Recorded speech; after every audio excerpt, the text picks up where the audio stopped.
امام نے فرمایا، بی بی زینب نے فرمایا نہیں ہم گھر نہیں جائیں گے، اس لیے کہ حسین کی وصیت تھی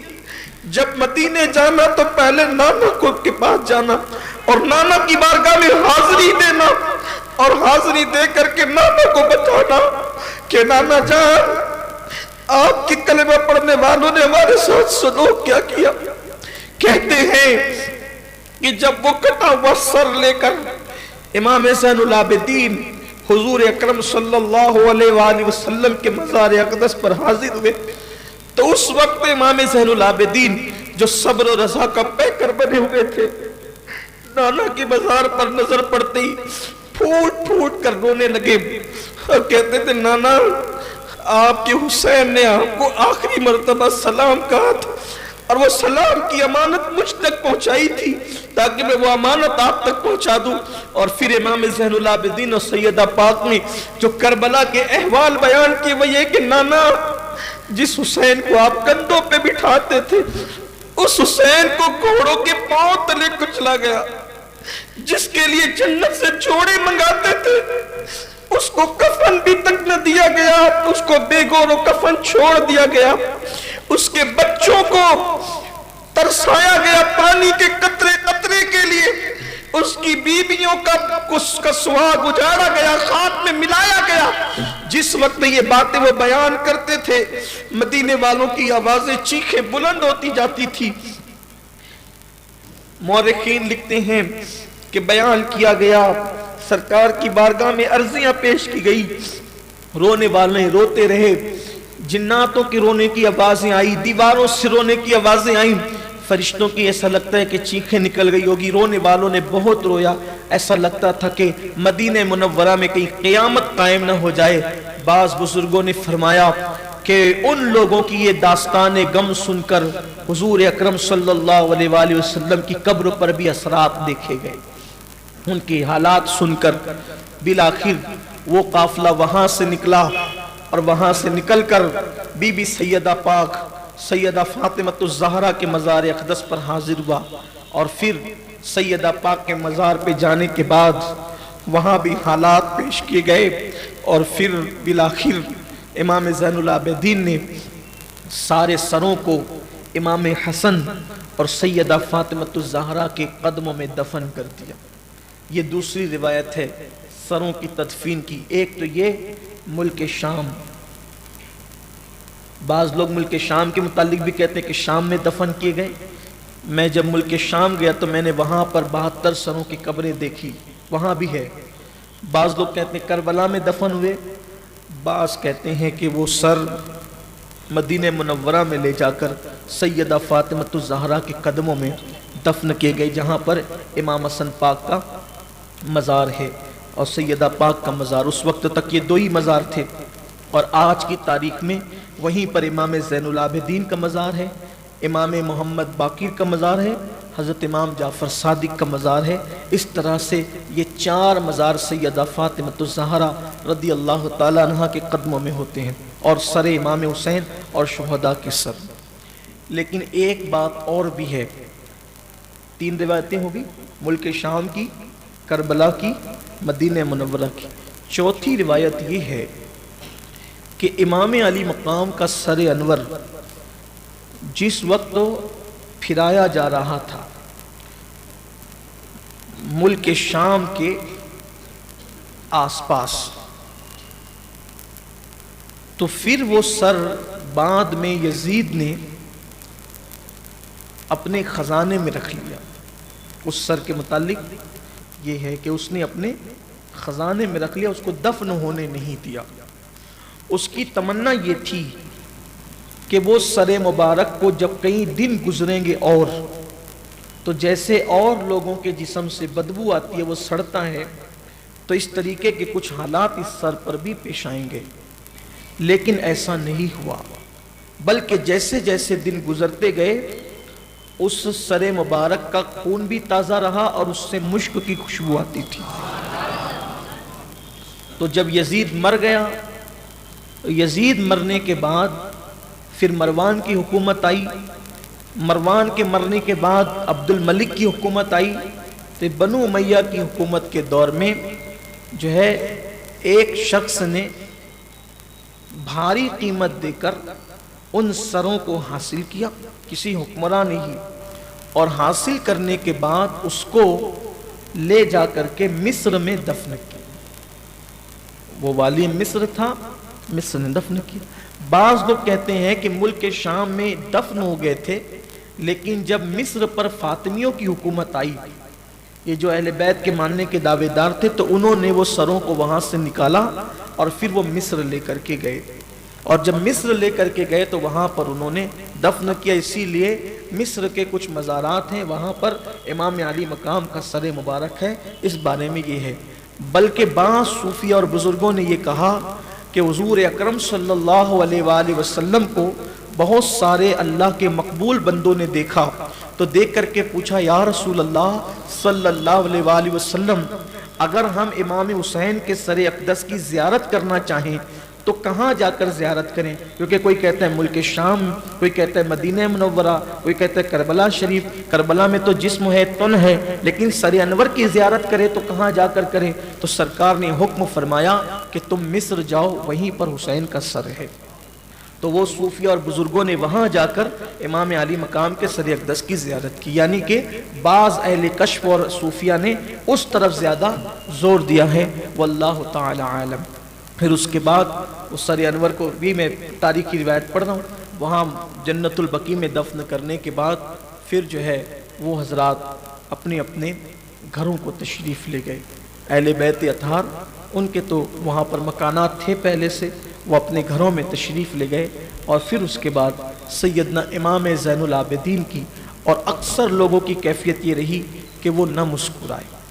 بلکہ سیدہ زینب پاک بھی پوری زندگی کبھی نہیں مسکرائی۔ سیدہ زینب پاک کی زندگی پر کبھی گفتگو ہوگی، لیکن واقعہ کربلا کے بعد ایسا ہوا کہ آپ اپنے شوہر حضرت عبداللہ ابن جعفر طیار، یہ بھی خاص بات ہے کہ جب حضرت عبداللہ ابن جعفر طیار سیدہ زینب کے شوہر نامدار،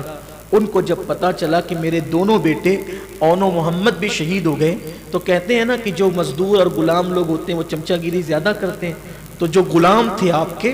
ان غلاموں میں سے غلام نے کہا کہ حسین کی وجہ سے آپ کے بیٹے بھی قتل ہو گئے، آپ کے بیٹے کو قتل کروا دیا حسین نے۔ حضرت عبداللہ بن جعفر طیار نے جوتا اٹھایا اور جوتا پھینک کر کے اس کو مارا اور کہا کہ بدبخت، تو امام حسین کے بارے میں ایسی بات کہتا ہے؟ یہ تو اللہ کا شکر ہے کہ میرے دونوں بیٹے حسین کے قدموں پہ شہید ہو گئے اور اللہ نے مجھے سرخ رو کر دیا۔ میں یہ سوچتا ہوں کہ کاش میں بھی ہوتا تو حسین پر اپنی جان کو قربان کر دیتا، اور اللہ نے حسین کے غم میں مجھے شریک کر لیا۔ اس بات پر میں اللہ تبارک و تعالیٰ کا شکر ادا کرتا ہوں۔ یہ بات آپ نے فرمائی۔ تو حضرت سیدہ زینب واقع کربلا کے بہت دنوں کے بعد جب ملک شام گئیں، کسی وجہ سے سفر آ گیا،